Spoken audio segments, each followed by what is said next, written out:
I'm Brian Carpenter, host of Fresh Air at 5, a part of the Education Podcast Network, just like the show you're listening to now. Shows on the network are individually owned and opinions expressed may not reflect others. Find other interesting education podcasts at edupodcastnetwork.com.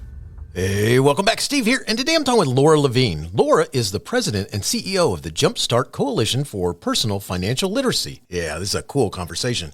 Our focus is on JumpStart, raising awareness about the importance of financial literacy, and supporting teachers of financial literacy. Oh, this is an awesome conversation. So much to learn and think about. Thanks for listening. Oh, by the way, before you go, it'd be so cool if you helped out the podcast. How could you do that, you ask? I'm glad you asked that question. Well, there are 3 ways. Here's 1, tell a friend and share links. 2, go to my website and leave a review and subscribe. And 3, you could click on the link on my website homepage where it says, buy me a coffee.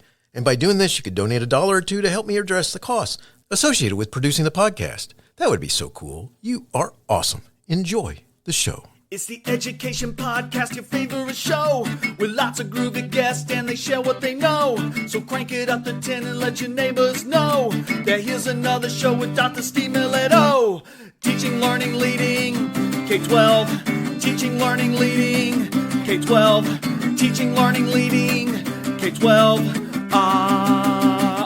With Dr. Steve Miletto. Laura Levine has devoted her career to helping people of all ages better understand financial services through marketing and outreach, communications, and most recently, through education. In 2004, she became executive director of the JumpStart Coalition for Personal Financial Literacy, a Washington-based nonprofit organization committed to financial smarts for students, and was named president and CEO in 2011. Since taking over at JumpStart, Laura has continued to raise awareness about the importance of financial literacy and the need for effective financial education. Under her leadership, JumpStart launched the JumpStart National Educator Conference, JumpStart Financial Foundations for Educators, and JSFFE Online, Project Groundswell, Check Your School, and the JumpStart Teen Teach-In, as well as the coalition's social media efforts. Laura guided the expansion of financial literacy for Youth Month to the broader Financial Literacy Month, sometimes called National Financial Capability Month, observed today. While growing the coalition at both the state and national levels, she led the enhancement of legacy programs, including the JumpStart Clearinghouse and national standards for personal financial education. In 2008, Laura was appointed to the President's Advisory Council on Financial Literacy by President George W. Bush and chaired the council's Youth Committee. She is currently a member of the Experian Consumer Council, the Forbes Nonprofit Council, CNBC Financial Wellness Council, the Community Advisory Forum for Fifth Third Bank, and has held many voluntary appointments, including having served on the parent cabinet for DCPS Chancellor Kaya Henderson. Laura speaks and writes on financial literacy topics, especially guidance for parents and family members, and the important role that classroom-based financial education can have in advancing financial equity and inclusion. Laura began her career in credit unions and was a credentialed Capitol Hill correspondent before moving into the securities industry. She served as Director of Editorial Services for the National Association of Securities Dealers, now FINRA, and later as Director of Education and Information for the NASD Office of Individual Investor Services. From 1999 to 2004, Laura was Director of the NASDAQ Educational Foundation. A native of Los Angeles, Laura holds a degree in broadcast journalism from the University of Southern California. She does not consider herself a financial expert, but rather a staunch advocate for financial education and information, and she hopes she has raised a financially literate son. Laura, thanks so much for being on the show, and say hi to everyone. Steve, thank you so much for having me, and hi, everybody. Laura, it's great to have you on the show. Thanks so much. And let's start by talking about what financial literacy means to you. Oh, that's a great question and great place to start, Steve. So, it's funny that I meet people all the time who tell me about their passion for financial literacy. And sometimes for me, I say that actually isn't my passion. My passion starts from personal responsibility. And so within the financial context, financial literacy, the knowledge and the ability to make good financial decisions is what helps each of us be personally responsible for the financial decisions that we have to make to take care of ourselves and to take care of our families. And so that really is, I think for me, financial literacy is about knowledge. It's about ability. And really importantly, it's about the confidence to make good financial decisions throughout your lifetime. Very nice. So I got to ask this: what inspired you to get involved with sharing the importance of financial literacy, and the education of children? I mean, because that's something that, for the most part, the influence of my parents, my grandparents, and maybe a friend here or there who may not have been a good choice to influence my financial ideas, but that's pretty much where it came from. So talk about that. What inspired you to get involved with this? It's funny. I don't know anyone in the financial literacy field who started out as a college student saying, "Hey, I'd like to advocate for financial literacy." I mean, it's most of us kind of fell into this work and then got caught up in it and stayed. So for me, my background is actually in communications. I was a journalist. I have worked in corporate communications and marketing and that sort of thing.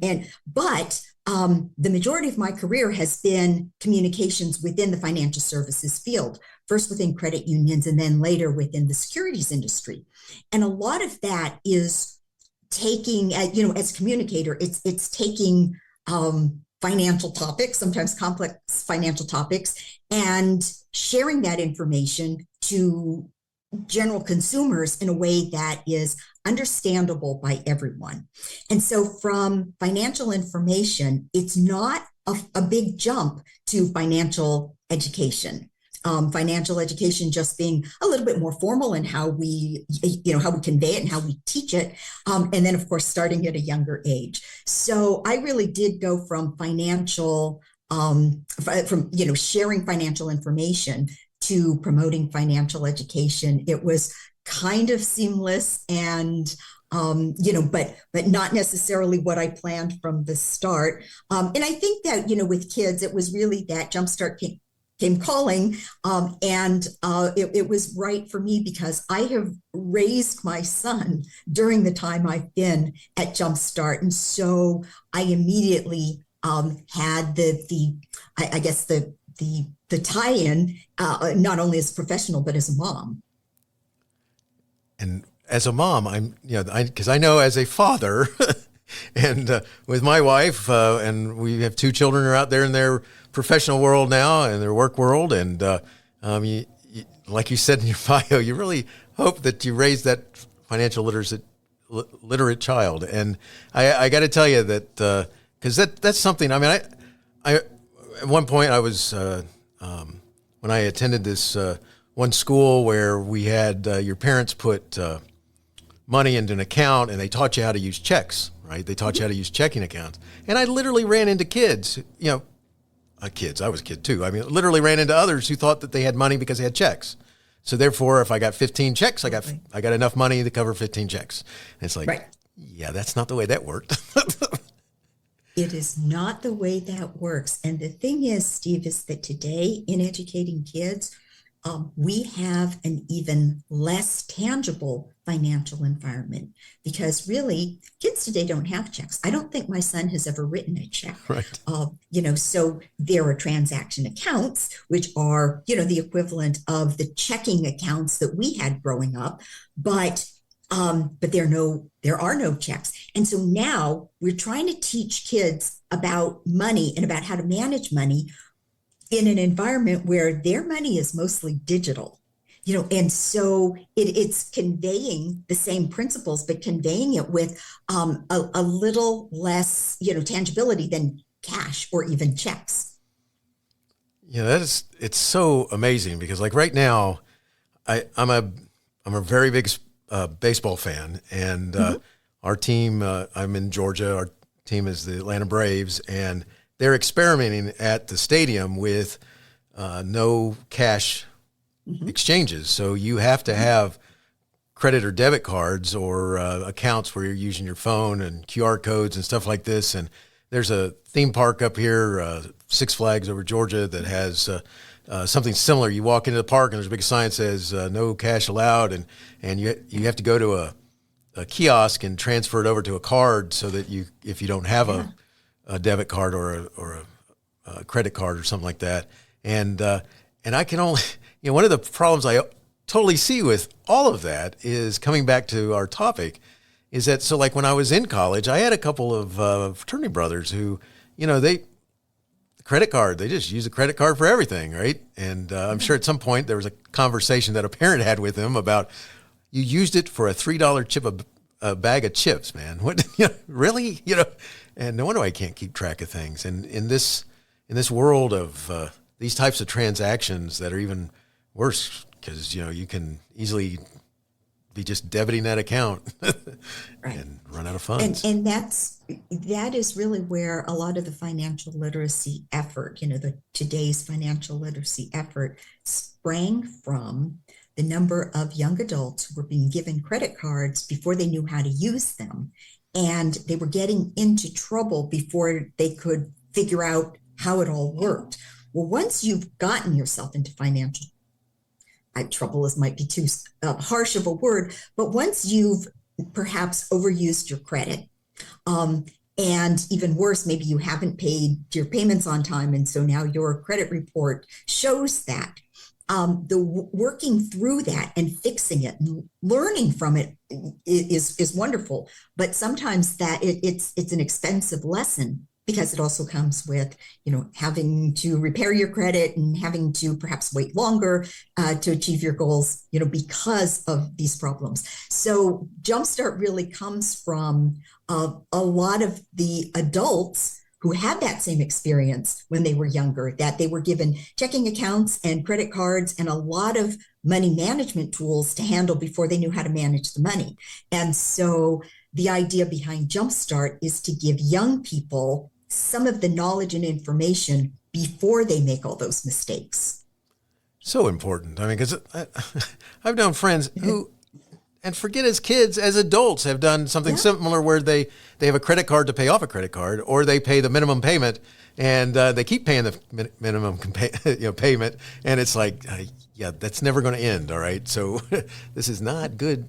That's not financial planning nor financial literacy. That's bad financial literacy. So good stuff. So let's talk about this for a second. I mean, why do you think financial literacy is mainly missing from our curriculums in schools of all ages? I mean, because you're talking to a former high school principal, and I know we tried to figure out how to make things happen, but a lot of times you just kind of ran out of time. So tell me what you think. Sure. Well, so first of all, I'm not sure I would characterize it that way. I'm not sure I would say it's mainly missing, because we now have more than half of the states actually do have a graduation requirement. I think we're up to 27. 27 states require high school students to pass a financial literacy course in order to graduate. So 27 isn't nearly there because it's just barely over half the states, right? But I'm not sure that I would, at this point in the effort, characterize it as mostly missing. What I would say, though, is that we have a long ways to go.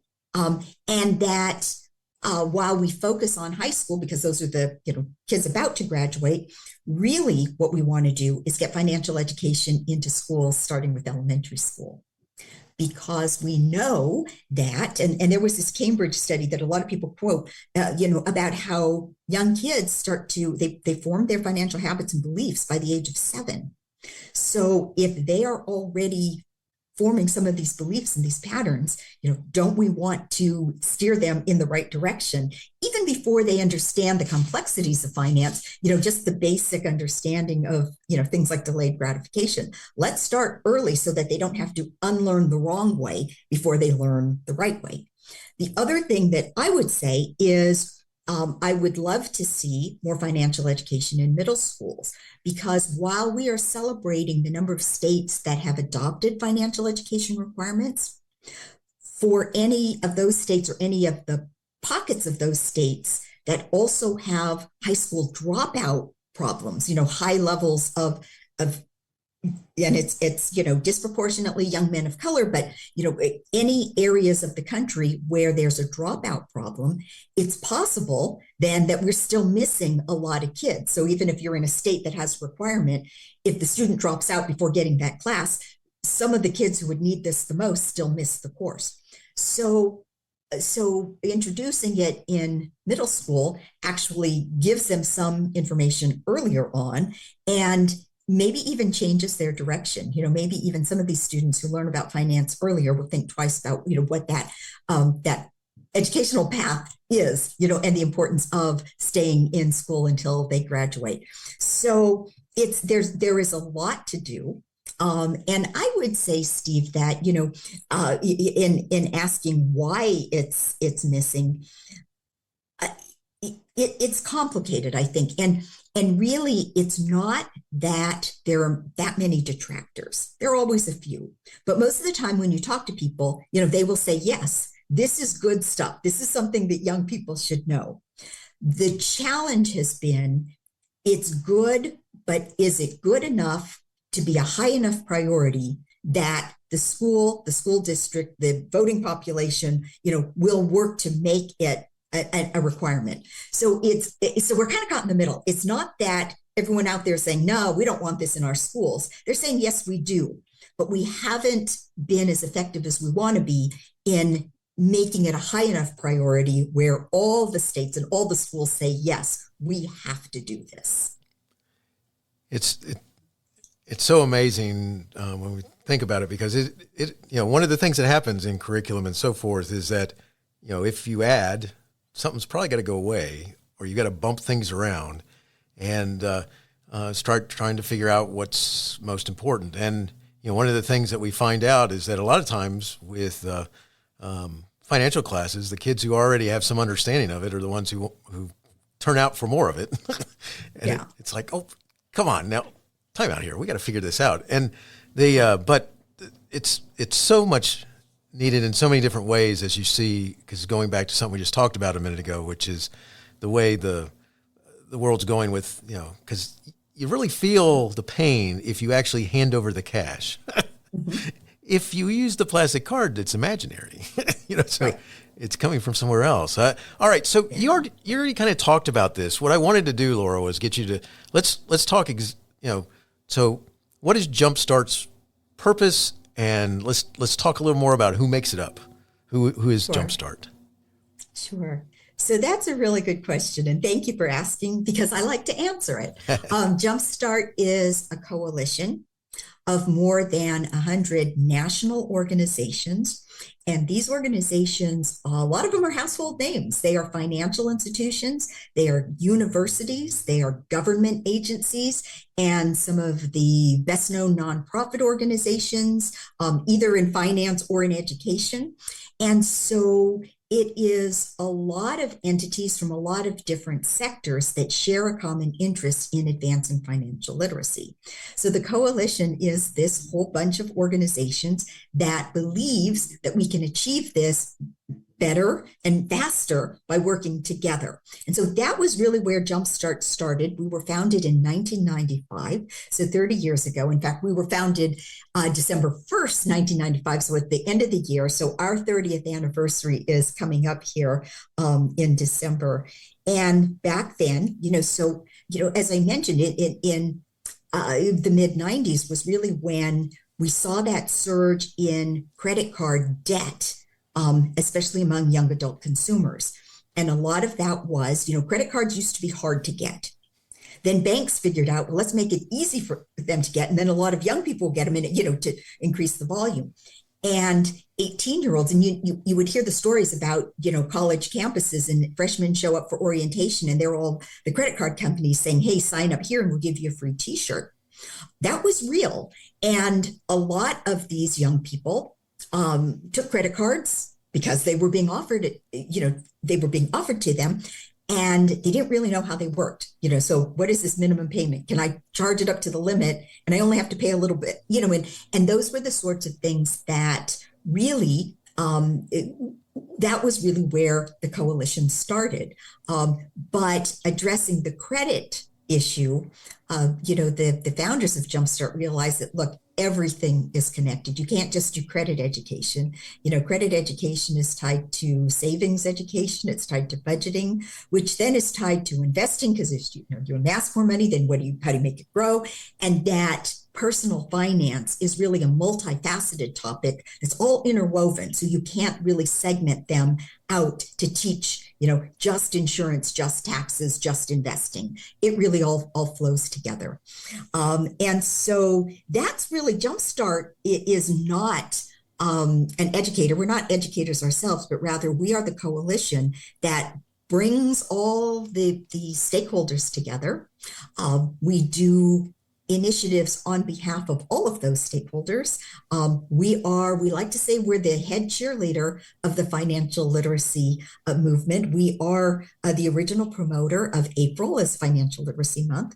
And so a lot of what we do is we raise public awareness and we facilitate networking and collaboration among the many, many partner organizations, all for the benefit of advancing financial education. That is so awesome, and thank you for sharing that, because it's so important.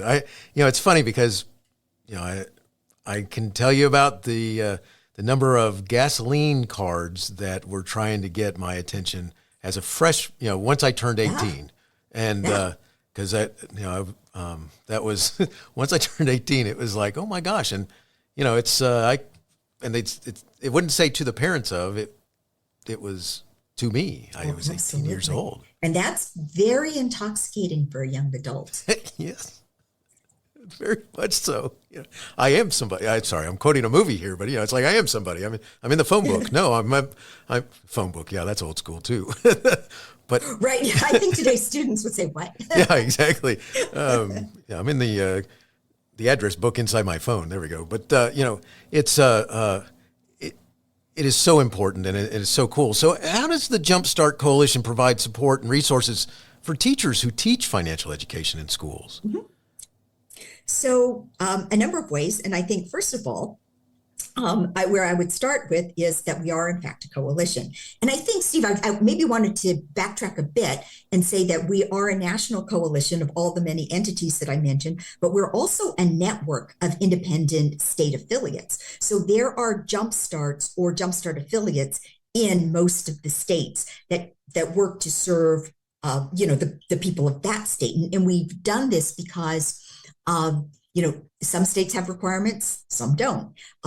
Demographics are different, from one state to the next. And there's a lot of reasons why there's not one size fits all. Financial education doesn't really work. And so state by state education is really a better fit. So we also have our state affiliates. But anyways, how we work is that JumpStart is really, it's really our partners that are doing this. Our partners are, the curriculum resource providers. Our partners are like the corporate foundations that fund a lot of these programs. The university partners are the ones, that's where a lot of the research is coming from. And so what we do is it's not so much what JumpStart does alone, but what we collectively do as a coalition is we're supporting financial education at many different levels. For JumpStart in particular, we do put a lot of emphasis on schools and teachers. And so while there are state level efforts to make financial education a graduation requirement, JumpStart supports them, but we're not usually behind them. What we are is we're standing at the ready to say, okay, you've got teachers who either want to teach or need to teach. Let us help them get some of the best curriculum resources that are available. Let us help them with training, professional development. Let us help them with standards. Let us help them connect with other educators, like-minded individuals, and just for the camaraderie of having someone, kind of having a teammate. We say at our National Educator Conference, and I say this to the teachers every year, it is entirely possible that you are the only personal finance teacher at your school. It's not like the math department. You don't have a department. You are right. One person. So what we like to do with our conference is say, come and meet the department colleagues that you didn't know you had. And we encourage them to stay in contact. And a lot of them do, with email and, texting and all of that, it's really easy to do. And so teachers stay in contact with friends that they've met from across the country so that now they do have a financial literacy colleague at their school. It's just not at their school. And that's so important because that's so neat that you do that, because that's something that, and one of the things I love about, and I wish I had this when I was a teacher, was the ability to stay in touch with people that you've met and connected with that are in other places. And because it's so much easier than before it relied on you make the phone call or being pen pals or something. So. Absolutely. Well, I mean, technology makes it easier today than it's ever been. So we can't take all the credit for that, but we do promote it. We say, let's take advantage of the technology. So join, the Facebook teacher group, or stay in contact by phone and email, and make those friends. They're at some other school, but it's someone else who's kind of sharing the same experience that you are, someone to bounce ideas off of, someone to share, ideas, resources, information. And so we think that's a big part of what we try to do for teachers. That's so awesome, because that is, a big part about it is feeling like that you're on your own.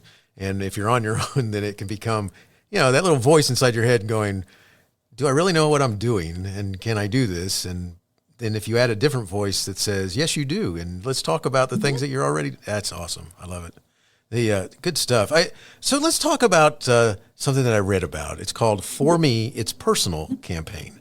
What is it, and what is meant to address? What's going on there? Sure. So this is a new campaign, and we're just kicking this off this year. Everywhere we go, with our corporate partners, but also especially with the teachers that we meet who come to our conferences, who come to our events, when you talk to them, they will all tell you a story, a personal connection that they have to a financial issue that led them to believe that if they can teach personal finance, or they can support the teaching of personal finance, this is personal to a lot of people. And over the years, as we kept hearing this, we said, maybe what we want to do is collect some of these stories, and in raising awareness, help people understand that money isn't something that, the topic is that it used to be that, money's not a polite topic and you don't talk about it. And what we're trying to say is, money in a modern society is interwoven into pretty much everything we do. And everyone's got a story. And if you feel like you're alone, talk to the other guy, because he's got a story too. And so For Me, It's Personal is our effort to start collecting these stories, and anyone can visit our website and go to the For Me It's Personal page, and you'll see a little mechanism where you can tell us your story. Why do you support financial literacy, or why do you teach personal finance, and why is it personal to you? And so we hope that by sharing some of these stories, we will make more people feel more comfortable about it, more committed to helping us get it done. That's so awesome. I love it. Just important to hear other people's stories and to share your own. I just like that. I love it. One of the things that I know you've got to have, because you kind of alluded to it there just a little bit too. Do you have some stories about the positive impact that financial education has provided since you've been doing the coalition? Oh, absolutely. And, we hear about it from our teachers, and just as a resource, we have a teacher spotlight newsletter. If, you could go on our website and find the archived copies and read some of the teacher stories, the teachers who tell us that they will get, an email from a former student who is now an adult, who will write back and say, what I learned in this class might have been the most important thing for me. We hear from our corporate partners, about what, their own upbringing. And there's a lot of people, in the financial services field, that had humble beginnings and said, I do this because my family struggled, and I don't want my children to struggle. And so I am committed not only to financial services, but how do we serve consumers well? And how do we give them the information so that they can make good decisions? And so this is really, Steve, everywhere we go, we hear, when you'll start talking about personal finance, you'll meet someone. And it's just like you and I right now. You jumped in right away and said, my college buddies and my, people I knew from. Everyone has a story, and everyone has seen people struggle. And a lot of us have seen people kind of get it right and say like, okay, well, we want to do it like those people. So this is, money is a topic that sometimes feels, kind of cold and kind of, financial institutions. It's very weighty and it feels sort of unbending and impersonal. But really money management stories are very personal. And so I think that's what we're trying to do with this campaign is put a face on it and help people not feel so alone. Yeah, it's so important because there's so many things that happen along the way that you learn. I mean, it's in some cases, it's a whole nother language to many of us. And not only is it another language, but when you start purchasing things that, if you did read the whole contract or if you did read the final part of that, whatever that bill sale or whatever it is, you might find out that you don't actually own the thing. My favorite are the telephones. It's like, you probably don't really want to read all that stuff because you'll find out things that you're going, what? But, it's there's so much there that hearing and talking with others and being able to have some support and understanding what you need to understand about the world. I like to tell this story because when I was brand new coming in as a teacher, I was in a school system that room was very large. 175, 200 brand new people in that room. And so they're introducing us to all these people that work in the system. They get to this one point where, okay, now we're going to introduce you to the people who are going to ask you to fill out your tax forms. And they can't give you any advice, but they are going to tell you that you need to fill these out and turn them in before you leave for the day. And it's like, nice. All right. So and then they talk to you, and I got my tax advice, how to fill out the form from the guy sitting next to me, which at the end of that year, I owed a lot of money to the U.S. government.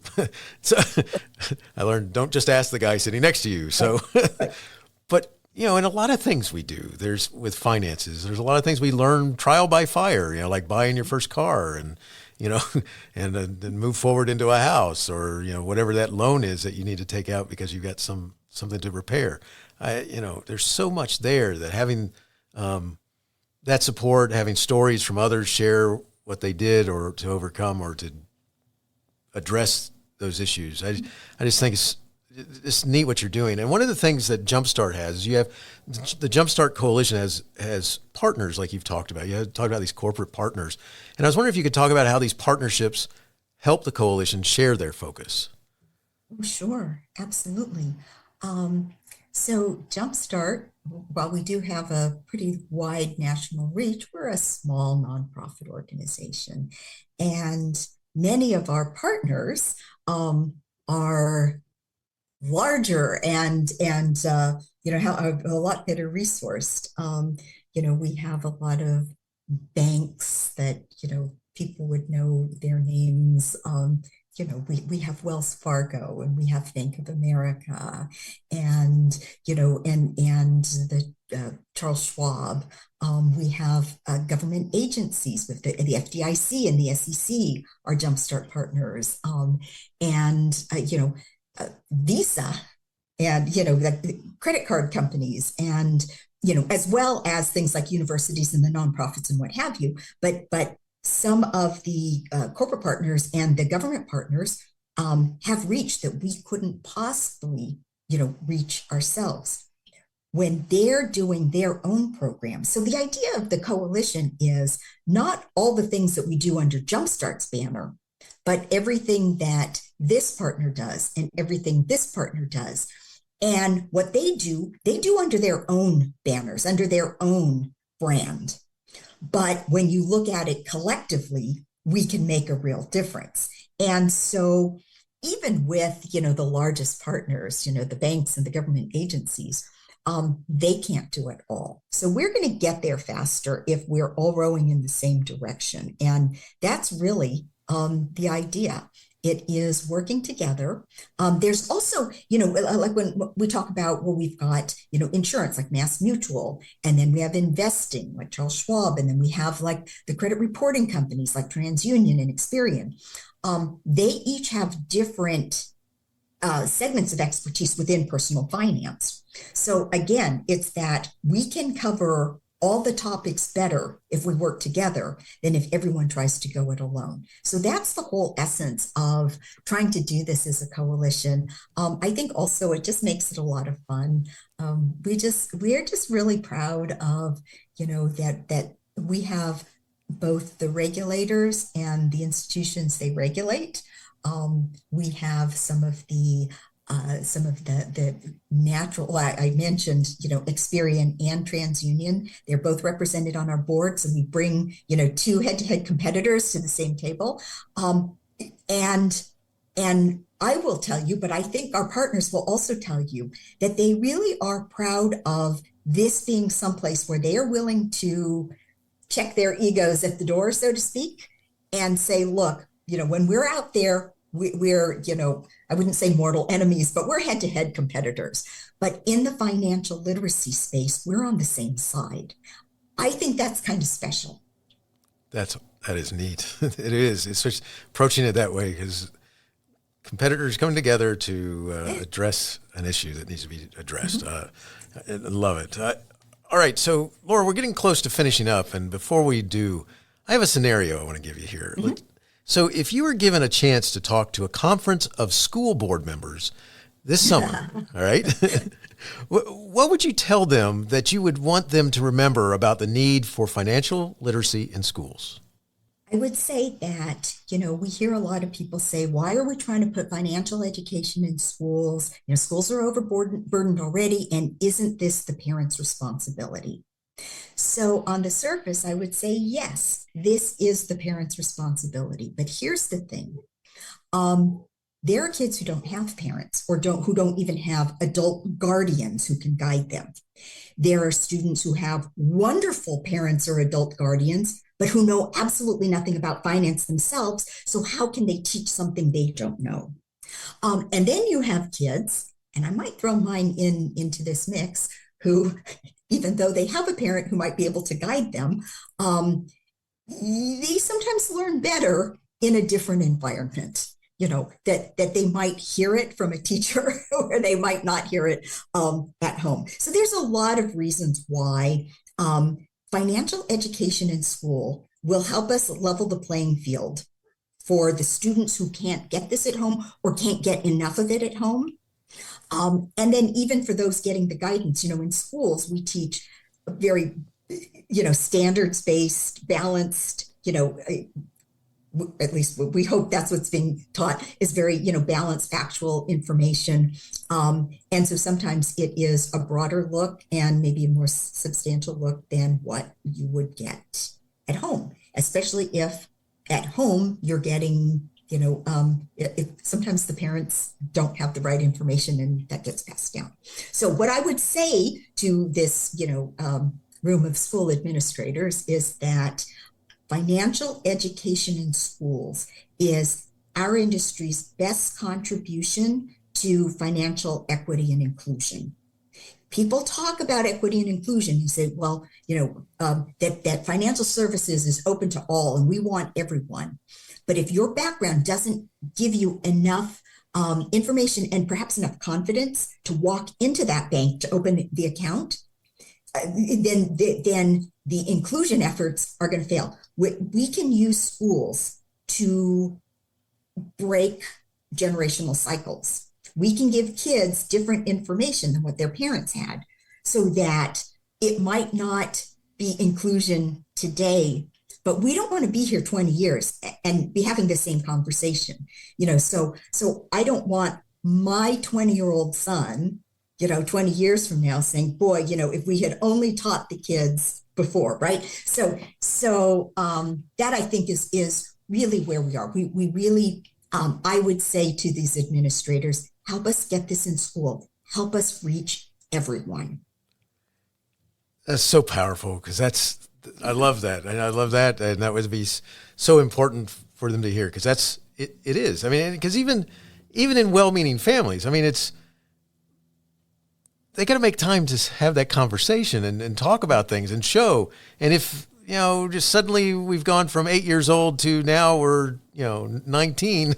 What happened? Right. I meant to have that talk. And Right. then in the families where there's not really a parent who's going to have that talk or a guardian or somebody, that, and so where are they learning it from? Well, friends, and TV. Oh, and heaven forbid, social media. Right. Yeah, exactly. And, where everybody is, owning a multi-billion-dollar mansion and driving a Ferrari and a Lamborghini or something like this. And look at what I do. Yes. And just let me, just for so many dollars, I too can teach you how to live my life. That type of thing. Oh my gosh. Yes. So important. Thank you.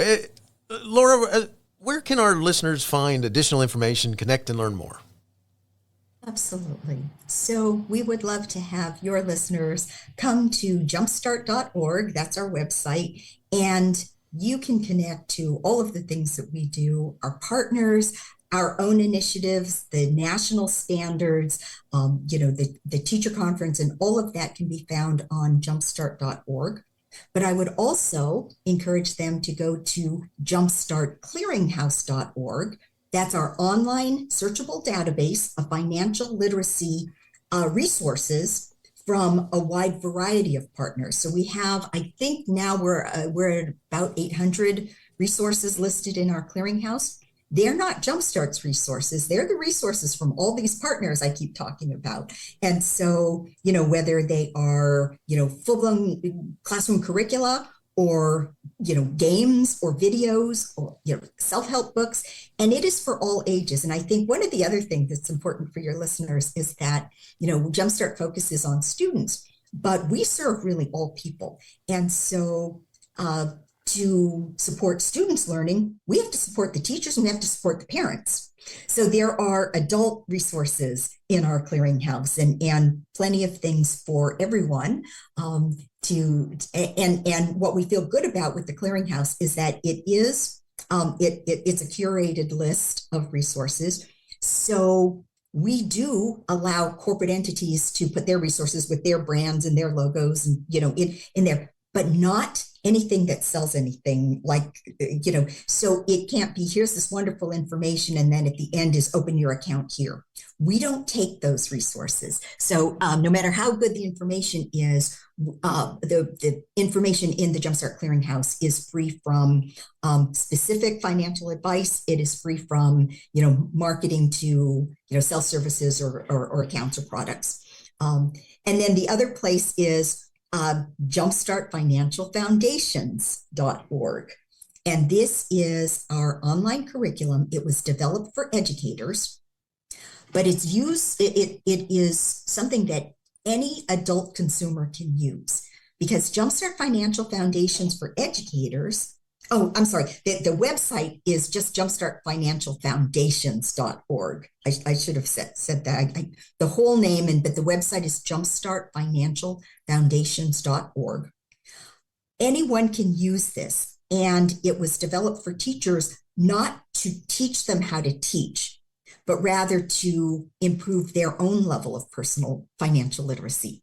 So that you learn as a consumer.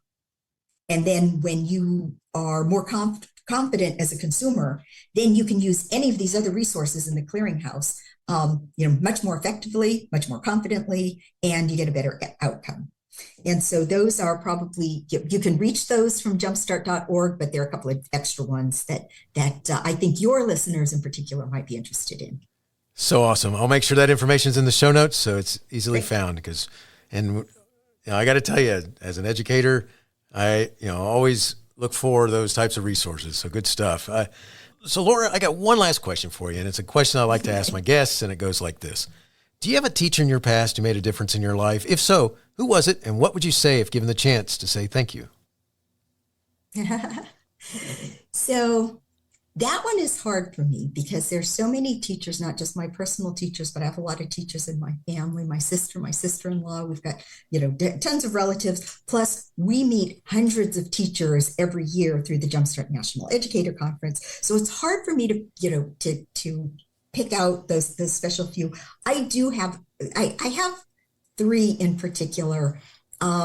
that, from that I usually, I'm not sure I have a one favorite, but I have three that I like to talk about. Lloyd Kajikawa, Ed Schoenberg, and then I'll tell you about a teacher named Dennis Lockamore, who was my history teacher in high school. Dennis is no longer with us, but I am still friends with a number of his relatives. So, maybe they will hear me say this. I hope that I got to say thank you during his lifetime. If not, I would say not thank you for teaching me, but thank you for getting me.